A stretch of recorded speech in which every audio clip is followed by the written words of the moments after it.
Don't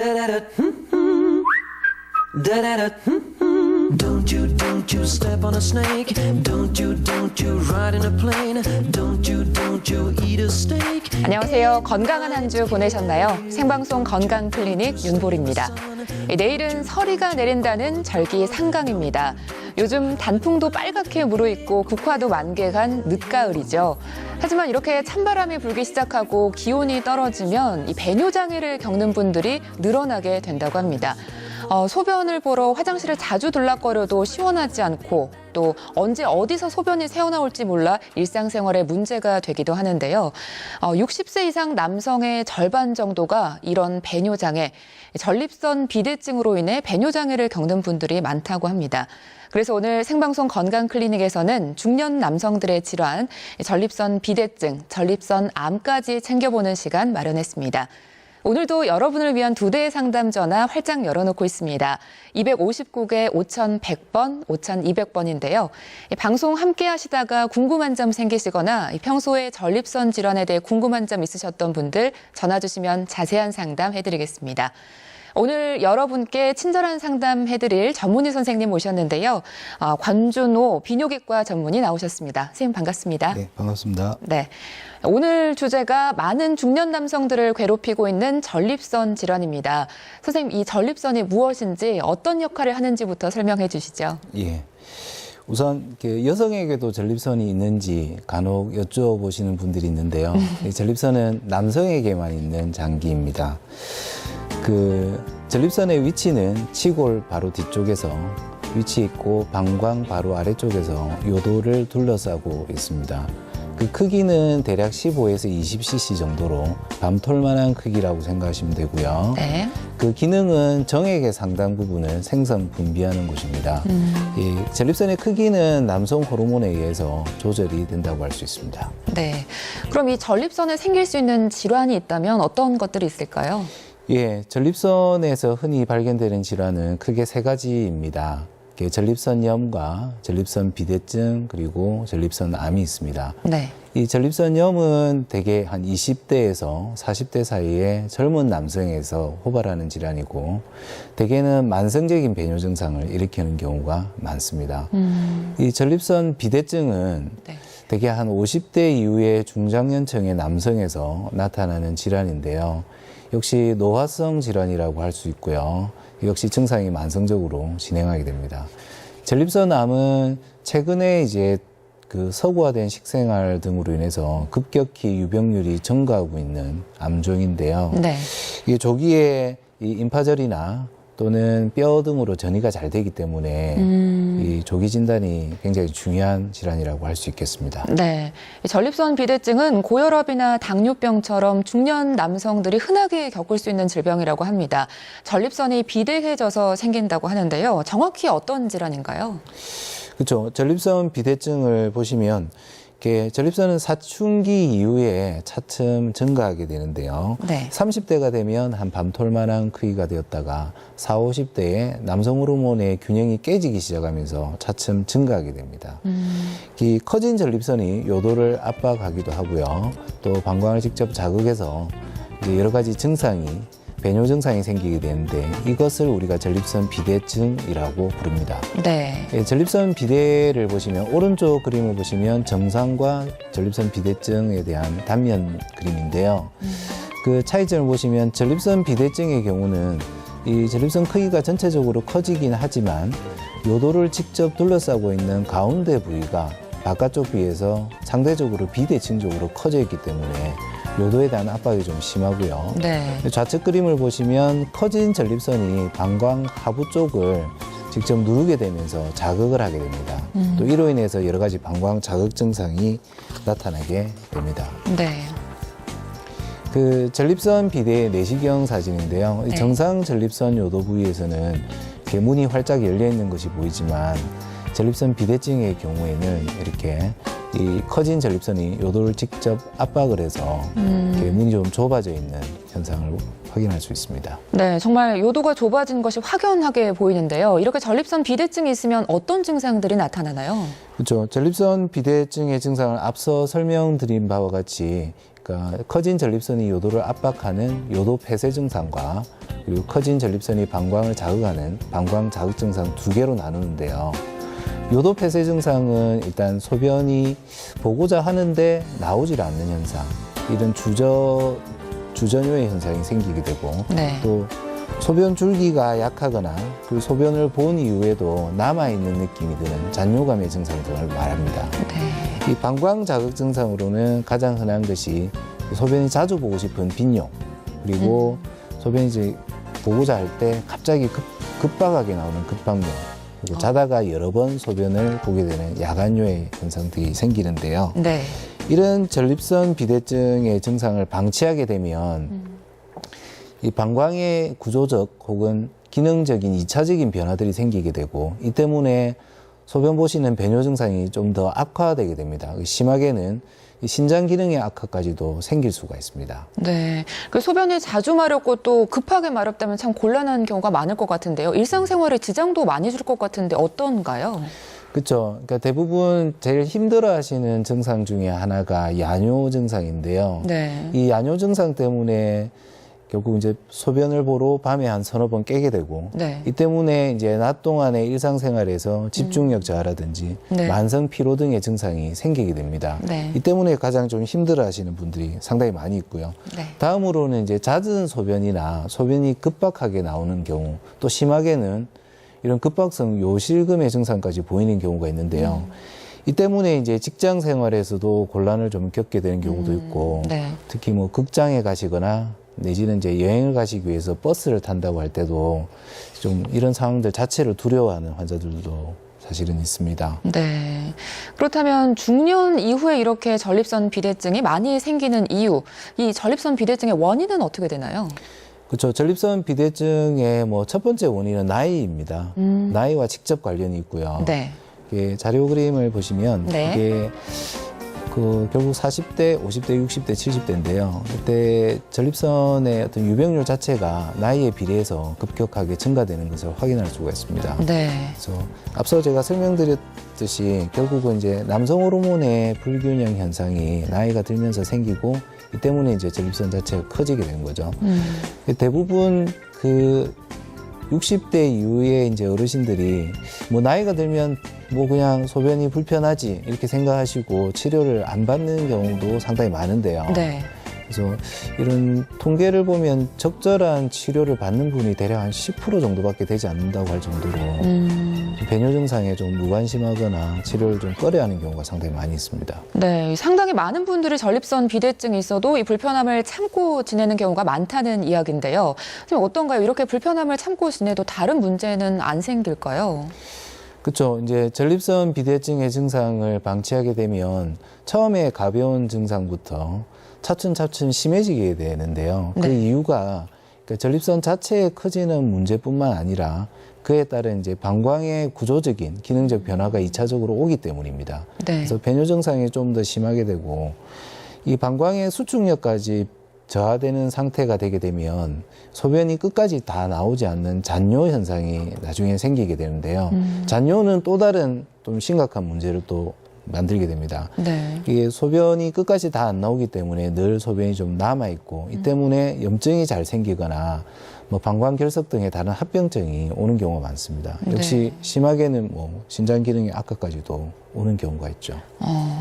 나이가 들면서 중년 남성들에게 찾아오는 불청객 전립선 비대증인데요. 선생님, 이 전립선 비대증의 진단은 어떻게 할 수 있을까요? 예, 전립선 비대증의 진단은 일단 기본적인 검사로 이제 환자에게 증상을 직접 물어보는 문진 검사와 더불어서 네.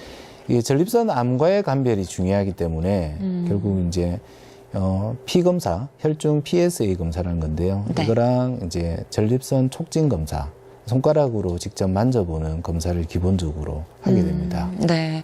이 전립선 비대증 증상이 있다면 혹시 전립선 암과는 관련이 있는지 꼭 정확한 진단이 필요하다고 합니다. 이 전립선 비대증 정확한 진단을 위해 필요한 검사는 어떤 게 있나요? 예, 이제 특수 검사로는 이제 요속 검사나 아니면 전립선 초음파 검사 등을 하게 되는데요. 네. 이 요속 검사는 변기처럼 생긴 기구에 이제 어르신이 직접 소변을 보시게 함으로써 방광의 기능하고 요도의 폐쇄 정도를 간접적으로 확인을 하는 검사 방법입니다.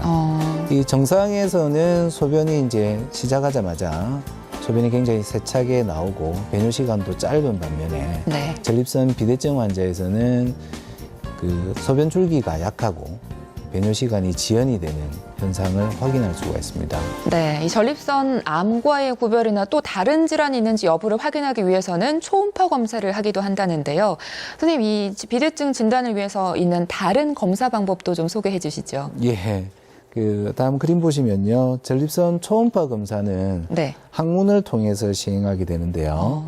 이 항문을 통해서 보는 이유는 네. 항문을 통해서 이제 직장으로 바로 보게 되면 전립선을 가장 이렇게 쉽고 빠르게 볼 수가 있습니다. 정확하게 볼 수가 있기 때문인데요. 네. 전립선 초음파 그림을 보시면 지금 상당히 좀 커져 있는 전립선의 모습을 볼 수가 있고 네. 그리고 내부에 이런 석회화된 병변 등을 역시 확인할 수가 있습니다. 네. 정확한 크기를 객관적으로 측정할 수가 있고 또 보시게 되면 위쪽의 방광 부분으로 전립선 비대증이 이렇게 돌출되어 있는 모습까지 확인할 수가 있습니다. 네. 생방송 건강클리닉, 오늘은 권준호 비뇨기과 전문의 함께 모시고 전립선 비대증, 전립선 암까지 알아보는 시간 마련하고 있습니다. 이 검사를 통해서 이제 전립선 비대증이 확인이 됐다면 전립선 암 그리고 치료를 생각해 봐야 될 텐데요. 하지만 실제로 많은 분들이 적극적인 치료를 하지 않고 있다고 합니다. 선생님 어떤가요? 치료를 이렇게 적극적으로 하지 않아도 괜찮을까요? 그러니까 전립선 비대증의 치료는 상당히 다양합니다. 네. 우선 뭐 단순한 경과 관찰부터 뭐 수술까지 당연히 있겠죠. 네. 전립선 비대증의 경우는 이 전립선 크기가 작고 그리고 증상이 아주 경한 환자의 경우는 실제로 증상 관찰만 하는 경우도 있습니다. 왜냐하면 그런 환자들의 한 절반 정도는 증상이 그대로 고정돼 있거나 악화되지 않고 또 이제 시간이 지나면서 오히려 증상이 좀 좋아지는 현상까지 나타나는 경우도 있기 때문에 네. 뭐 증상이 심하지 않다면 일단 경과를 관찰하는 것도 하나의 방법이고요. 근데 네. 대개 이제 병원에 오시는 분들을 저희가 증상을 확인해 보면 중등도 이상의 증상을 보이는 경우가 많기 때문에 대개는 뭐 약물 치료나 뭐 수술 치료 등의 다른 치료를 선택하게 되죠. 네. 뭐 앞서 전립선 비대증을 방치하게 될 경우에는 방광의 합병증까지 생길 수 있다고 하셨습니다. 그런 상황까지 가서는 안 되겠는데 그렇다면 치료는 어떻게 해야 될까요? 예, 그러니까 우선 약물 치료에 대해서 말씀을 드리겠습니다. 네. 약물 치료에서 제일 대표적인 약물은 크게 두 가지인데요. 하나는 전립선 내 평활근의 긴장을 완화시켜서 이제 압박하고 있는 요도 부위를 이렇게 풀어주는 그래서 소변이 좀 더 시원하게 네. 나올 수 있게끔 하는 약물과 더불어서 이제 커진 전립선 자체를 사이즈를 줄여주는 또 약물이 있습니다. 그 두 가지를 병행해서 쓰는 것이 가장 대표적이고요. 네. 그 외에 이제 그 방광 자극 증상인 빈뇨, 야뇨 등에 쓰이는 약물들, 다른 약물들이 좀 몇 가지가 있습니다. 네. 이 수술적 치료는 대표적인 것이 이제 내시경을 이용한 전립선 절제술, 그리고 뭐 레이저 수술, 그 외에 복강경 수술, 개복 수술 등이 있습니다. 네. 나이가 들면서 전립선 질환을 앓게 되는 경우가 많습니다. 나이 탓만 하고 참기보다는 전문의와 적극적인 치료와 상담이 중요할 것 같은데요. 2259개 5100번, 5200번 여러분을 위한 상담 전화 열어두고 있습니다. 오늘 이 시간 함께 하시면서 이 전립선 질환에 대해 궁금한 점 있으시면 전화 주시면 자세한 상담 해보겠습니다. 지금 상담 전화 연결돼 있는데요. 지금 바로 연결해 보겠습니다. 안녕하세요. 예, 안녕하십니까. 네, 안녕하세요. 예. 예, 어떻게 불편하신가요? 제가 나이가 지금 69세입니다. 네. 예. 그런데 제가 전립선 있은 지가 한 3년 됐습니다. 그런데 이 약을 3년 전에 약을 처방을 선생님한테 받아가지고 네. 계속 지금 그 약을 복용을 하고 있는데 요즘 와서 가을철이 조금 되는 것 때문에 조금 전립선이 심해가지고 예, 소변을 하는 것 때문에 좀 끝이 안 좋습니다. 그거를 선생님한테 전립선 처방을 어떻게 받아야 되는지 3년 전에 받았던 것을 바꿔야 되는지 그렇지 않으면 전립선을 어떻게 좀 그렇게 해야 되나 좀 폰치는데 네. 좀 좋은 선생님 말을 좀 듣고 싶습니다. 네. 선생님 어떻게 보시나요? 예. 아버님 지금 연세가 69세시고요. 또 전립선 치료를 지금 3년 전부터 하고 있고, 가을 되면 증상이 악화된다고 말씀하셨는데, 사실은 맞습니다. 아버님, 이게 전립선하고 방광 같은 이렇게 배뇨 시스템 자체는 저희가 자율신경계의 지배를 받고 있기 때문에 날씨가 추워지면 빈뇨나 또 야뇨, 또 잔뇨감 등의 증상이 좀 악화되는 경향이 있습니다. 그래서 어떤 시기별로 약물의 치료는 증상을 봐가면서 조금 조절할 필요는 있을 것 같고요. 그리고 3년 전에 검사랑 또 지금 현재 상태랑 다를 수가 있기 때문에 저희가 주기적으로 뭐 6개월이나 1년에 한 번씩 요속 검사나 초음파 검사 등을 통해서 상태를 다시 한번 봐야 되거든요. 그래서 보고 그에 따른 약물들이 있습니다. 최근에는 이런 환자분의 불편한 증상의 포인트에 맞춰서 쓸 수 있는 약물들이 많이 이렇게 종류별로 다양하기 때문에 뭐 고통받지 마시고 의사 선생님하고 상담을 받으셔서 그 부분을 약을 적절하게 쓰시면 됩니다. 예, 감사합니다. 예, 감사합니다. 예, 감사합니다. 예, 오늘 전화 고맙습니다. 네, 선생님 아까 이제 전립선 약물 치료 방법에 대해 말씀하셨는데요. 약을 먹는 경우는 언제까지 먹어야 되는지 궁금한데요. 치료 기간이 어떻게 될까요? 예, 제가 제일 많이 받는 질문 중에 하나인데요. 아, 그런가요? 예. 네. 왜냐하면 이제 결론부터 말씀드리자면 네. 전립선 비대증의 약은 이제 고혈압 당뇨약처럼 계속해서 쓰는 경우가 훨씬 많습니다. 그 이유는 전립선 비대증이란 질환 자체가 이렇게 만성 노화성 질환 중에 하나이기 때문에 실제로 뭐 나이가 들에 따라서 증상이 악화되는 경우가 더 많고 네. 또 일시적으로 약을 써서 증상이 좀 호전되었다 하더라도 뒤에 이 방광의 또 노화성 변화 등으로 인해서 배뇨 증상이 악화되기 때문에 결국은 약을 계속 쓰는 경우가 사실은 많습니다. 네. 또 전립선 비대증이 심한 경우라는 수술도 생각해 보셔야 된다고 했는데요. 전립선 비대증에 수술이 필요한 경우, 이 경우는 또 어떤 게 있을까요? 그렇죠. 이제 전립선 비대증에 있어서 반드시 수술을 고려해야 되는 경우가 몇 가지가 있는데요. 네. 제일 대표적인 것이 이제 소변을 전혀 보지 못하는 상태를 우리가 요폐라고 합니다. 네. 이러한 요폐 증상이 반복적으로 발생되는 경우라든지 아니면 그 전립선 비대 때문에 출혈이 계속 반복해서 생기는 경우, 그리고 배뇨 증상이 아주 악화되어서 참기가 좀 힘든 경우, 요로감염이나 방광결석 등의 다른 합병증이 있는 경우라든지 이 신장 기능의 악화 등으로 이제 수술을 고려해야 되는 경우가 있습니다. 또한 그 약물 치료의 부작용이나 또는 약물을 계속 복용할 수 없는 환자, 네. 약물 치료를 해도 전혀 반응이 없는 환자, 이런 경우에는 이제 전립선 비대증 수술을 고려해야 되겠죠. 그럼 이렇게 전립선 비대증으로 수술을 하게 된다면 어떤 방식으로 하게 되는지 또 궁금한데요. 그렇죠. 이제 가장 흔히 시행되고 표준적인 치료 방법이라 할 수 있는 게 내시경을 이용한 경요도 전립선 절제술이라는 것인데요. 네. 이 그림에서 보듯이 그 기구를 요도를 통해서 이렇게 삽입을 한 다음에 이 압박하고 있는 전립선 부위를 이렇게 잘라내는 방법입니다. 네. 최근에는 이제 레이저 기구라든지 이런 것들이 많이 발달됐기 때문에 보다 좀 더 큰 전립선 비대증에 대해서도 좀 안전하게 시술을 하고 있는 상태입니다. 네. 이 전립선 비대증으로 수술까지 했다면 다시 재발할 걱정은 없을까요? 아니면 또 재발에도 신경을 좀 써야 될까요? 그렇죠. 이제 전립선 비대증 수술이라는 것이 사실 기본적으로는 요도를 압박하고 있는 전립선 부위를 절제해 주는 것이기 때문에 네. 전립선을 통째로 제거하는 것은 아닙니다. 그래서 특히 아까 맨 처음 말씀드렸듯이 전립선 비대는 요도를 직접 둘러싸고 있는 이 중앙 부위를 전환대라고 하는데요. 요 부위를 제거하는 것인데요. 이 내시경 시술로 사실 이걸 완벽하게 제거하기는 힘들기 때문에 네. 대략 한 5년 정도가 지나면 10% 정도에서 재발할 수 있다고 합니다. 그 외에 이제 또 다른 수술 방법이 이제 복강경 수술이나 개복 수술 같은 경우, 또 최근에는 이제 홀미움 레이저를 이용한 이 전립선 절제술 같은 경우는 이 전환대 전체를 통째로 제거하는 방식이기 때문에 이보다 훨씬 이제 그 재발률이 떨어진다고 알려져 있습니다. 네. 생방송 건강클리닉, 오늘은 전립선 질환, 전립선 비대증, 전립선 암까지 알아보는 시간 마련하고 있습니다. 259개 5100번, 5200번 상담 전화 열려 있으니까요. 방송 함께 하시다가 궁금한 점 생기시면 언제든 전화 주시면 상담해드리겠습니다. 지금 또 한 통의 전화가 연결돼 있는데요. 전화 연결해서 상담해드리겠습니다. 여보세요? 예. 네, 안녕하세요. 여보세요? 예. 예, 어디가 불편하신가요? 전립선 비대증 그러는데요. 네. 내재 수술을 3번 받았습니다. 아, 3번이나요? 3번 받았는데, 네. 70만 수술 받았는데, 네.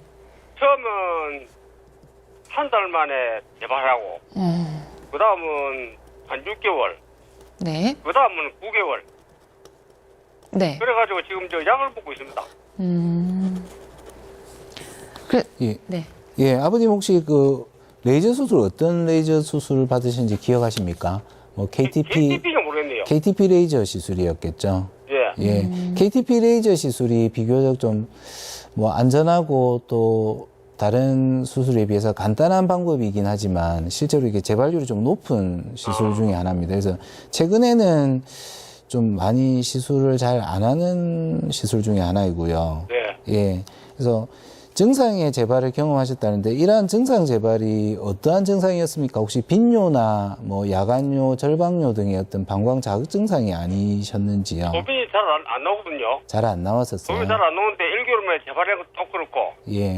6개월, 9개월 한 것도 똑같아요, 증상이. 그렇죠. 예. 그래서 뭐 전립선 비대증이 앞서 제가 설명드렸듯이 약물 치료와 수술 치료가 있지만 예. 약물 치료가 안 되면 무조건 수술 치료 또는 약물 또는 수술 치료는 아닙니다.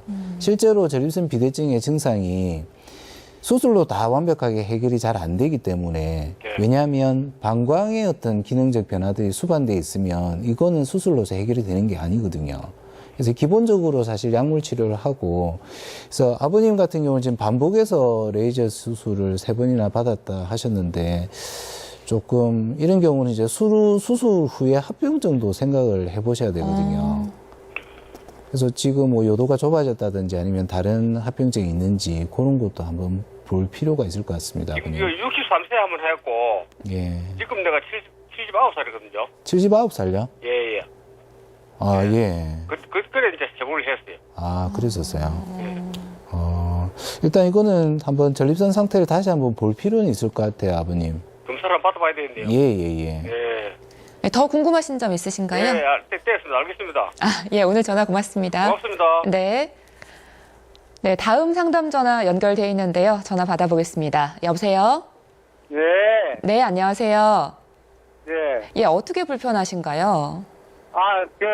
내가 전립선 수술한 지 몇 년 됐는데, 네. 며칠 전에 네. 거북해가지고, 네. 병원에 소문이 아주 가늘게 나오해서 이제 요새 염증이 해가지고 병원에 며칠 입원했다가 네. 한 3일 입원했다가 좀 나아가지고 나왔거든요. 네. 나가서 거기에 약을 먹고 있다가 그거는 전문적인 이 비뇨기과서 이 아니고 네. 병원이 아니고 그래 내가 그 동네 또 전문에 내가 맨날 땡기대 주치의가 있거든요. 예. 근데 거기 갔더만은 그 약을 또 새로 처방을 이제 일주일 분을 해가지고 지금 먹고 있거든요. 먹고 있는데 네. 지금은 이제 그 약을 먹으니까 소변도 좀 많이 나오고 좀 네. 소변기도 많이 굵어지고 좋은데 네. 첫째는 얼굴이 딴 데는 그래도 얼굴이 좀 저거는 뭐 부수간이 그래요. 붓는 거세요? 그래서 딴 거는 내 얼굴 붓는 게 좀 내가 걱정이 돼가지고 전화를 드렸는데요. 좀 어떻게 보시나요? 예, 아버님 그 약 드시고 나서 얼굴이 붓는 것 같아요? 아니 말고 해야지. 예. 그 전에부터 요번에 제 전립선 갈 때부터 이제 얼굴이 조금 부었는데. 네.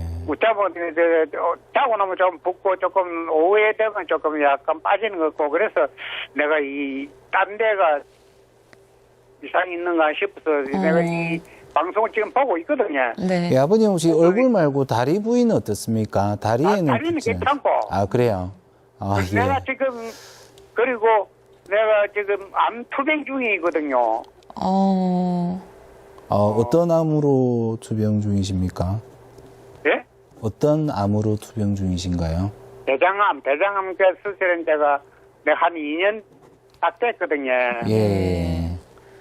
근데 내가 뭐고 수술로 몇 번 실패한 바람에 예. 마취를 많이 하고 고생을 많이 했거든요. 예, 아버님 일단 저희 그 대장암 부분까지 제가 설명을 드릴 수는 없지만요. 그거는 예. 지금까지는 이제 병원에 한번 더 내원을 하는데 그거는 괜찮다고 하고 예. 아직까지는 이제 별 그거 없고 그런데 갑자기 그 소변줄이 약하지 그래서 배가 좀 이상해서 그 병원에 갔더만은 그게 절전에 그 염증이 됐다 하면서 그 소변을 뺀데 소변도 많이 노는 안 하고 그러고 나서 네. 며칠 병원에 있다가 나왔는데 그래가지고 지금 동네 비루기과 약을 처방받아 한 일주일 있다가 또 오락해서 지금 기다리고 있어요. 며칠로 있다가 한번 내원을 할 건데 예. 내가 제일 의심스러운 거는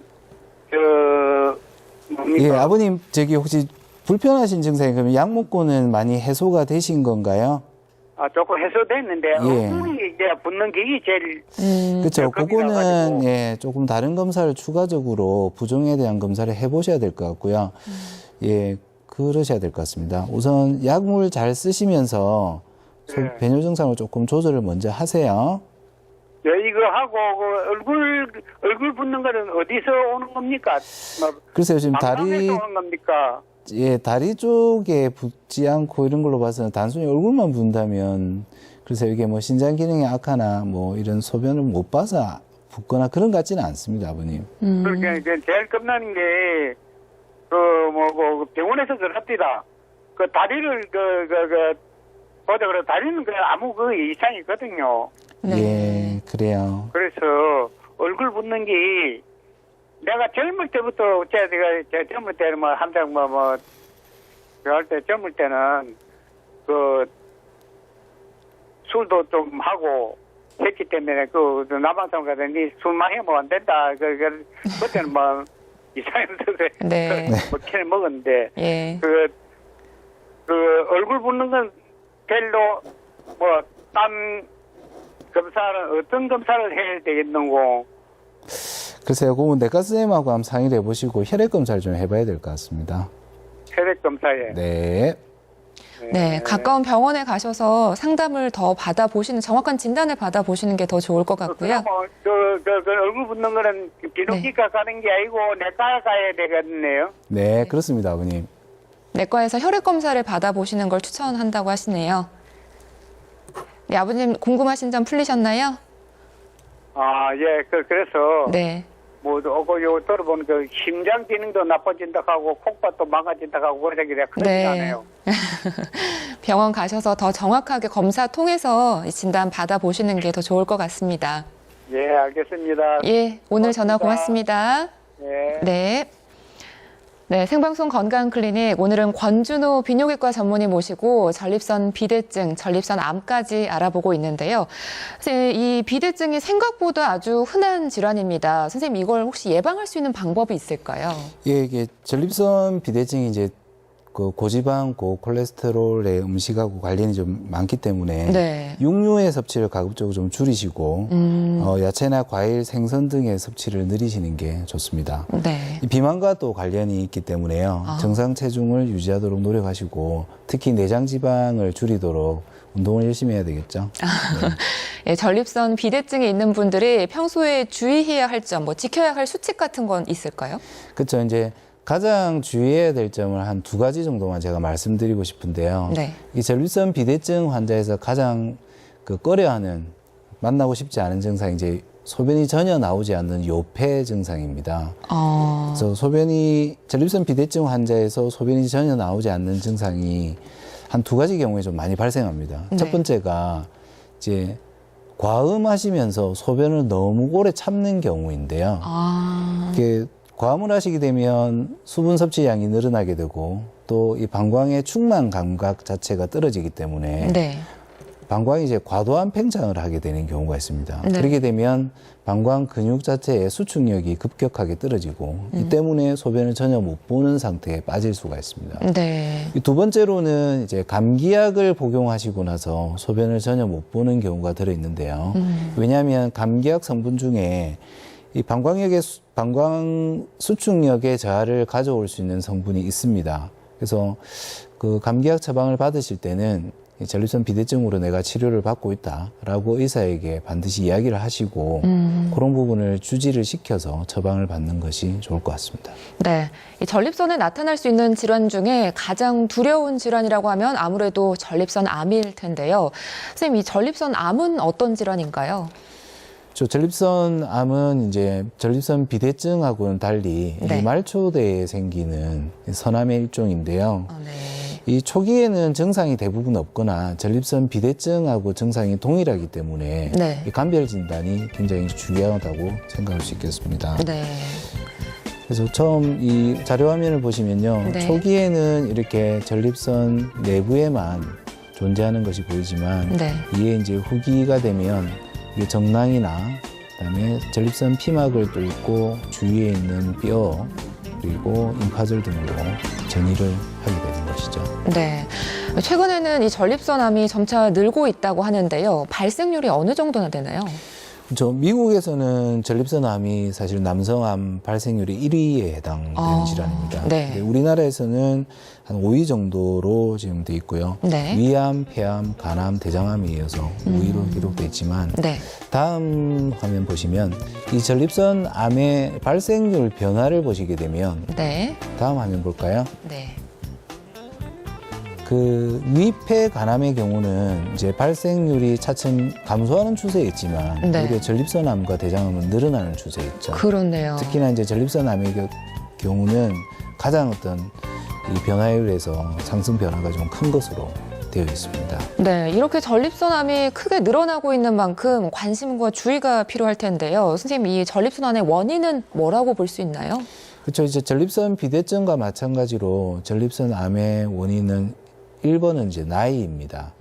그 다음으로는 이제 그 가족력과 뭐 다른 기타 원인들이 있겠지만 이 전립선암은 45세 이전에는 상당히 좀 드문 편으로 되어 있고요. 네. 대개 60세 이후에서 발병 유병률이 이제 증가하는 것으로 알려져 있습니다. 이 전립선암에 가족력이 있는 분은 이제 정상에 비해서 한 3배 정도 높다고 알려져 있고요. 그 외에 이제 흡연, 비만, 음주와 관련이 있습니다. 네.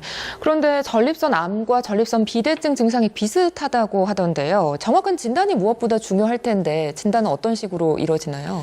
그렇죠. 전립선암은 우선 이제 가장 중요한 것이 그 혈중 PSA 검사라는 것인데요. 이거랑 이제 그 손가락 촉진 검사로 네. 암이 혹시 의심되는 부위가 만져지는지 이걸 확인하는 것이 가장 중요합니다. 네. 이러한 두 가지 선별 검사로 의심이 되는 경우에는 네. 이제 전립선 초음파를 이용한 조직 검사를 일반적으로 시행합니다. 조직 검사를 시행한 이후에 전립선 암으로 확진이 되었다면 네. 이제 MRI나 뼈 스캔 검사 등을 통해서 이제 병기 결정을 하게 되죠. 이렇게 전립선암으로 진단이 된 경우라면 앞으로 치료는 어떻게 해야 될까요? 그렇죠. 전립선 암의 치료는 사실 이제 고려해야 될 것이 여러 가지가 있습니다. 우선은 이제 그 암의 병기에 따른 이제 치료가 있겠고요. 또 환자의 나이나 기대 여명에 대해서 충분히 고려해서 하게 되는데요. 일단 그 조기 발견이 된 1기와 2기의 암의 경우를 예를 들자면 네. 이제 그 전립선암이 전립선 내에 국한되어 있기 때문에 이런 경우는 이제 완치를 기대할 수가 있습니다. 그래서 전립선 수술을 받는 것이 가장 중요한 치료이고요. 네.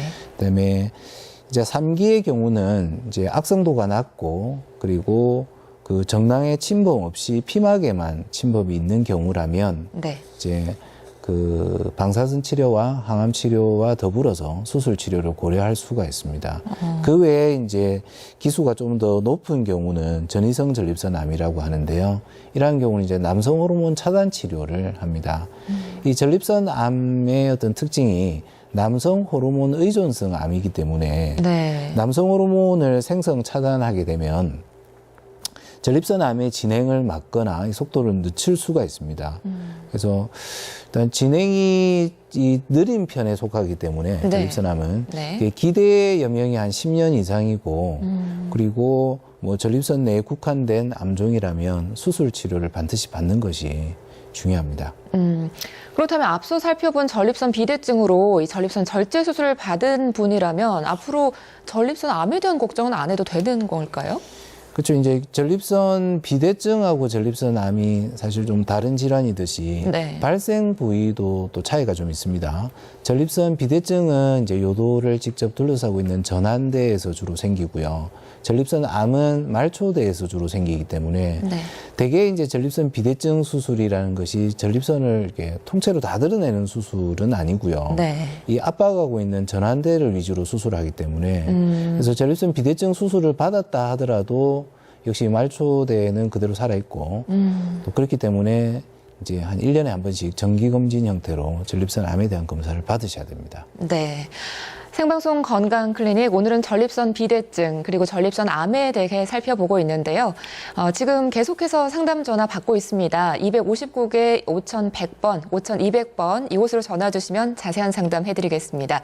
지금 상담 전화 걸려와 있는데요. 전화 받아보겠습니다. 여보세요? 여보세요. 네, 안녕하세요. 수고하십니다. 네, 어떻게 불편하신가요? 저는 야간노 때문에. 네네. 있습니다. 네. 지금 불편한 거는 야간노 보통 하루 저녁에 2번, 3번 정도는 2번 아니면 3번 일나거든요. 네. 보통 그전에는 2시간 간격으로 주로 일어나다가 그 TV 내가 건강 프로를 많이 보는데 보니까 네. 그 자욕을 많이 하라 써놨어. 아침마다 자욕을 한 10분간 하거든요. 네. 그러면 요새는 조금 한 3시간, 2시간 반에서 3시간 정도까지도 갈 때도 있고 그러고. 그런데 그게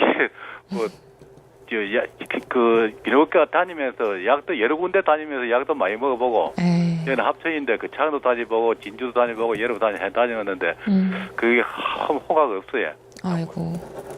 그렇죠. 아버님 그 야뇨 때문에 많이 고통을 받으시는 분이 상당히 좀 많습니다. 잘 나오는데. 그렇죠. 예.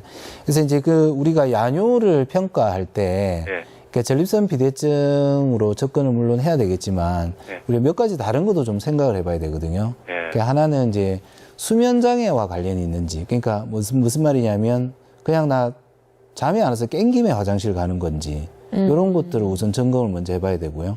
두 번째는 이제 야간 다뇨 현상이라고 하는데요. 이제 어떤 환자분들 중에는 야간에 소변 양 자체가 많아서 결국 여러 번 가게 돼야 되는 경우가 있습니다. 이게 무슨 말이냐면 우리가 젊은 사람들 같은 경우는 물을 잔뜩 먹고 자도 아침에 가서 소변을 보게 되는데요. 그 이유는 밤 동안에 이제 우리가 뇌에서 항이뇨 호르몬이라는 게 나오죠. 그것 때문에 이제 소변을 적게 만들어라는 신호가 나와서 실제로 밤 동안에는 소변을 좀 적게 만드는데요. 근데 이제 나이가 드시면서 이러한 항이뇨 호르몬의 분비가 떨어지게 되면 소변 양도 많아지고 그래서 이제 낮처럼 2-3시간에 한 번씩 이제 소변을 보게 되는데 그 양이 좀 상당히 많다면 야간 다뇨 현상을 한번 생각을 해봐야 될 거고요. 그 다음으로 이제 생각해 볼 수 있는 게 방광의 과민성인데요. 전립선 비대증 때문에도 과민성이 올 수가 있고요. 아니면 다른 원인에서도 과민성이 올 수가 있는데 소변의 양이 적으면서 여러 번 깨진다면 이건 이제 방광 자체의 어떤 과민성으로 해석을 해야 되거든요. 이게 어떠느냐에 따라서 사실은 야뇨는 컨트롤하는 접근법을 조금 달리해야 됩니다. 그래서 가장 대표적인 이제 야뇨에 대한 진단법이 야간 배뇨일지라는 게 있어요, 아버님. 자기가 직접 소변 본 양을 이렇게 적어보는 거예요, 시간하고. 그거를 한 2-3일 정도 체크를 해보시면 내가 이게 야간 다뇨 때문인지 방광의 과민성 때문인지 이런 것들을 좀 점검해 볼 수 있고요. 수면 장애가 있는지 없는지도 좀 상당히 중요한 포인트입니다, 아버님. 그런데 여보세요. 네. 네. 그런데 그 종합 검진해가 이거 복부 초음파를 해보면 신장이고 방광에 아무 이상이 없다 그던데 전립선이. 그렇죠. 예. 초음파나. 아, 그렇죠. 초음파로 우리가 기능을 다 살펴볼 수는 없기 때문에요. 네. 그렇습니다, 아버님. 더 궁금하신 점 있으신가요? 네, 알겠습니다. 네. 예, 오늘 전화 고맙습니다. 네, 감사합니다. 네. 네, 지금 전화가 계속해서 걸려오고 있는데요. 다음 상담 전화 받아보겠습니다. 여보세요? 여보세요. 네, 안녕하세요. 수고 많으십니다. 예, 어디가 불편하신가요? 저는 예, 네. 1년에 2년 전부터 1년에 한 번씩 비대증이 있는 거 이걸 검사를 학문으로 해서 한번 받아봤거든요. 네. 근데 이제 그러고 나서 재작년까지 받았는데 올게 이제 담담이 걸려가지고 예. 담담이 걸려가지고 수술해서 이제 지금 1년 안 되고 한 지금 12월 2일 날 수술을 했기 때문에 12월 2일 날 되면 1년이거든요. 그런데 네. 예. 그런데 이제 지금 소변을 하게 되면 예. 끝에서 조금 뭐 뚝뚝 떨어지는 그게 현상이 나타나서 한번 알아보려고 그래요. 예. 아버님, 그 증상을 우리가 배뇨 후 점적 현상이라고 하는데요. 예. 전립선 비대증의 증상 중에 이제 요도 폐쇄 증상에 사실 해당합니다, 아버님. 그리고 이제 1년에 한 번씩 검사를 받으신다고 하셨는데요. 상당히 잘 하고 계시고요. 그래서 지금 뭐 시간이 괜찮으시다면 근처에 비뇨기과 가셔서 전립선 비대증에 대한 검사 한번 더 받아보시고 요속 검사 이런 걸 통해서 방광 기능을 좀 간접적으로 평가하는 검사 등이 있거든요. 이런 거랑 초음파랑 한번 받아보시는 게 좋을 것 같습니다, 아버님. 근데 저 한 가지 더 여쭈고는 예. 네. 담담 수술을 이제 하고 나서 그런 현상이 이제 되거든요. 아, 예, 뭐, 물론 이제 그런 경우도 있습니다, 아버님. 이게 수술할 때, 그러니까 보통 유치도뇨관 같은 거를 안에 이제 호수를 집어넣는 경우도 있고요. 네. 그래서 이제 뭐 그런 것 때문에 이제 일시적으로 그 요도나 방광 쪽에 자극이 돼서 예, 그런 걸 호소하시는 분들도 있어요. 그래서 또 뭐 물론 뭐 아버님이 쓰시는 약들, 뭐 마취약도 마찬가지고 이제 수술 후에 쓰는 여러 가지 약들이 배뇨 증상을 악화시킬 수도 있는데요. 예, 그런 부분은 한번 검사를 해보고 뭐 크게 이상이 없다면 또 그 부분을 해소시키는 약이 또 있어요, 아버님. 그래서 그런 걸 또 단기간 또 드시는 것도 방법입니다. 예, 그리고 예. 네. 죄송하지만 한 가지 그런데 저기 그 받을 때 학문으로 해서 또 그걸 확인할 수 있습니까?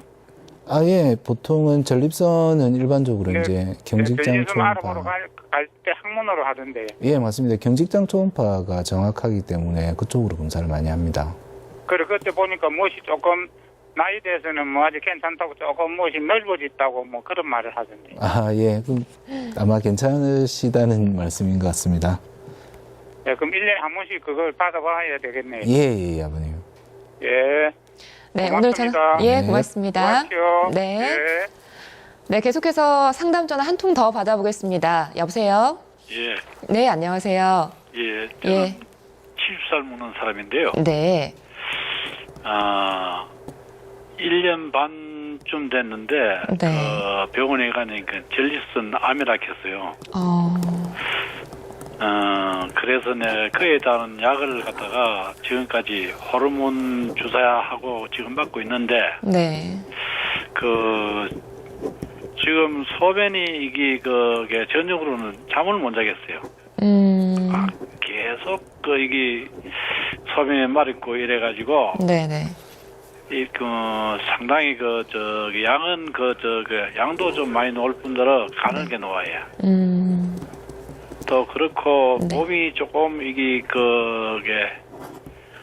붓는 상 같고 또 이제 뼈 같은 데 있는데 다리 같은 데 있는데 조금 저리고요. 그런 상황입니다 지금. 예, 아버님 지금 연세가 70살이시라고 하셨죠? 예. 예, 아버님 그때 진단 당시에 죄송하지만 병기가 어느 정도 되는지 혹시 아시는 바가 있습니까? 그거는 아직까지 내가 그걸 기억을 못해 병기가. 못하시겠습니까? 아버님 혹시 뭐 뼈로 전이가 됐다는 말씀? 예, 그런 이야기 들었습니다. 폐하까지 전이가 됐다. 폐까지요? 그래서 약물하고 지금 이게 병행해서 먹는데. 예. 지금 치료받으신 지는 그러면 1년 되신 거예요? 한 1년 됐어요. 그렇죠. 그러니까 지금 아버님의 경우는 이제 전이성 전립선 암에 해당하고요. 이런 경우 이제 뭐 표준적인 치료 방법이 항호르몬 요법인데요. 남성 호르몬 차단 치료죠. 네. 남성 호르몬 차단 치료는 지금 뭐 여러 가지 증상을 좀 많이 완화시키거든요. 커진 전립선 크기도 많이 줄일 수 있고 또 뼈로 전이된 부분도 이렇게 암세포를 많이 이렇게 죽여주기 때문에 그래서 이게 지금 받으시는 치료가 가장 이제 이상적인 치료가 맞습니다. 맞고 지금 불편해 하시는 증상은 이제 야간 빈뇨 현상인데요. 네. 이제 야간 빈뇨 현상은 사실은 약으로서 조절을 좀 해야 될 부분이거든요. 그러니까 호르몬 치료와 더불어서 이렇게 전립선 비대증과 쓸 수 있는 보통 약들을 같이 혼합해서 쓰는 경우가 있고요. 만약에 이제 이런 증상이 낮 동안에도 혹시 똑같은 증상이 발생하나요? 거의 낮에도 조금 그게 오는 것 같아요. 오줌 줄기가 많이 약해요? 몸에 살이 붙고. 예. 또 이제 뭐냐면 내가 그게 산에를 왔다 갔다 하는데, 네, 그런데 이 양무릎이 조금 안 좋네. 예. 대퇴부하고 골절하고. 그렇죠. 이제 뭐 운동하시면 이제 무릎 관절 쪽은 안 좋으실 수 있고, 그 오줌 줄기가 낮에도 여전히 약하십니까? 그러면 이제 뭐 필요에 따라서는 저희가 이제 어떤 보존적 치료법으로 이렇게 수술을 하기도 하거든요.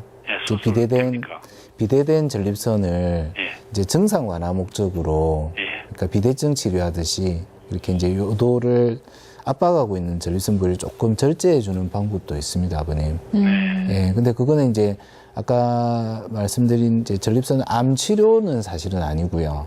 그러니까 증상 완화요법으로 볼 수 있거든요. 너무 불편하다면 그 담당 쌤하고 그 부분에 대해서도 한번 상의를 해보시는 게 좋을 것 같아요. 예. 네, 오늘 꼭 전화 주셔서 고맙습니다. 네, 감사합니다. 네, 고맙습니다. 네, 생방송 건강클리닉 오늘은 권준호 비뇨기과 전문의 모시고 전립선 질환에 대해 알아보고 있는데요. 선생님, 이 전립선 암을 혹시 예방할 수 있는 방법도 있을까요? 예, 뭐 여러 가지 이제 먹는 이제 식이요법으로 조절을 하려고 많이 노력을 하시죠. 그래서 제일 대표적인 게 동물성 지방이 함유된 이제 불에 탄 고기 음식, 붉은 고기, 불에 탄, 그거를 좀 자제하는 것이 이제 가장 중요하고요. 항산화제 이제 라이코펜이 많이 든 음식들이 있습니다. 뭐 대표적인 게 토마토죠. 이런 것들을 좀 많이 섭취하시고, 그다음에 항암 효과가 이렇게 증명이 됐다고 하는 이제 콩 관련 음식들, 두부, 메주 이런 것들 많이 섭취하는 게 도움이 된다고 합니다. 네, 지금까지 권준호 비뇨기과 전문의 모시고 전립선 질환에 대해 알아봤습니다. 선생님, 끝으로 시청자분들께 한 말씀 해주시죠. 예, 그러니까 전립선 비대증은 중년 남성들이 이제 흔히 호소하는 그런 증상인데요. 나이 들면 다 그렇지 그러면서 이제 별다른 치료를 받지 않는 경우가 상당히 많이 있습니다. 하지만 전립선 비대증은 전립선 암과 반드시 감별을 해야 되는 질환이고 적절한 진단과 뭐 치료를 통해서 전립선 비대증을 치료를 하는 것이 중년 이후에 이제 보다 시원한 삶을 사는 방법이라고 생각됩니다. 네, 선생님 오늘 말씀 고맙습니다. 네, 감사합니다. 네, 요즘 바깥에 날 때 목이 칼칼하고 눈이 간지럽기도 합니다. 전국적으로 미세먼지가 짙어서 참 고생이 많은데요. 이번 주 내내 심하면 다음 주까지도 기승을 부린다고 해서 참 걱정이 큽니다. 이렇게 미세먼지가 기승을 부릴 때는 되도록이면 바깥 활동을 자제하는 것이 가장 좋다고 하고요. 하루에 물을 2리터 이상 많이 마시면 이 혈액이나 체내에 있는 미세먼지를 내보내는 데 아주 좋다고 합니다. 건강한 한 주 보내시고요. 생방송 건강클리닉 오늘은 여기까지입니다. 함께해 주신 여러분 고맙습니다.